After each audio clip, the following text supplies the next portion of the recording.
Outside Islamabad's Faisal Mosque, every VIP arrival is a choreographed display of force, yet guards ignore the one constant presence, a filthy, fly-covered beggar. As the luxury convoy stops, the beggar lunges for the hood, frantically wiping the metal. The elite passengers shove him away in disgust, knocking him into the dirt as he erupts into a fit of hollow, manic laughter. In a single heartbeat, his posture hardens. He locks onto the VIP, pulls a silenced pistol, and fires 3 precise rounds into the target's forehead. Blood pools on the stark white marble. The silence of the mosque shatters as the elite guards realize their secure perimeter has been violated from the one place they never bothered to look. The dead man was India's most wanted terrorist, the primary architect of cross-border funding.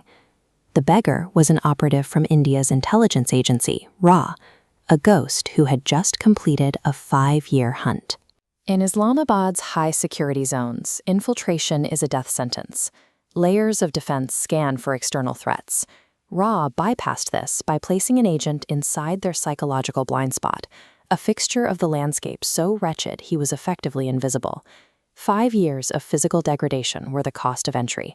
He waited in the dirt for the single narrow window that would allow him to smuggle a lethal weapon into the heart of this fortress without being detected.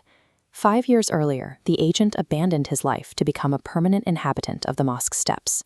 He lived in the open, trapped in a prison of heat, filth, and constant surveillance. He endured scorching summers and freezing rain without a roof.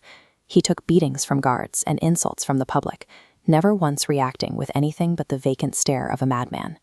The act was too perfect for Security Chief Tariq. Suspicious of the beggar's persistence, Tariq had him dragged into a lightless interrogation room to see if the madness was a mask. The guards broke his ribs and crushed him against the floor. An ordinary man would have pleaded for his life, but the operative ranted about heaven and luxury cars, shielding his training behind a wall of calculated insanity.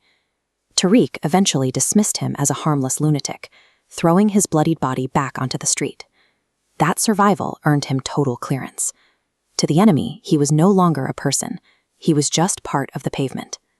Years of silence ended with a 3-word transmission from headquarters. Faisal Mosque package. The target was finally confirmed to be in the area. Under the cover of night, the beggar vanished. He navigated the dense, lawless alleys of Rawalpindi, shedding his submissive persona to move through the city's criminal underground. To acquire a weapon, he transformed into a hardened local thug. He spent weeks in smoke-filled bars, using his knowledge of the local dialect to build a bridge to the region's most dangerous smugglers.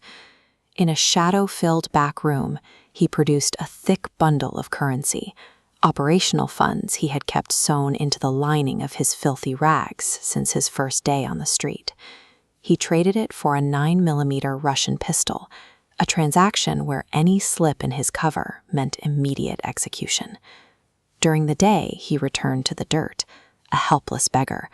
At night, he was a lethal predator, hiding the exact tools needed to dismantle the enemy's hierarchy.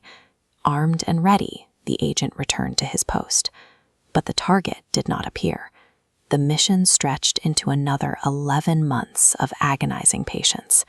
He strapped the freezing iron of the pistol directly to his chest. During the brutal winter, the cold metal against his skin felt like a permanent blade, a constant reminder of the stakes. He spent monsoons shielding the weapon with his own body, ensuring the gunpowder remained dry even as his own clothes rotted. He protected the mission's single point of failure at the cost of his own health.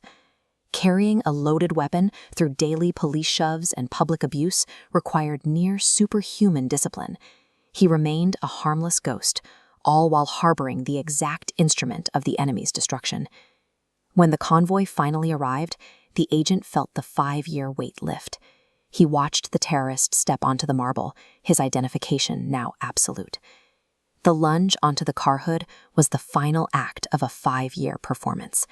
Every insult and every beating was funneled into the trigger pull that finally ended India's most wanted enemy.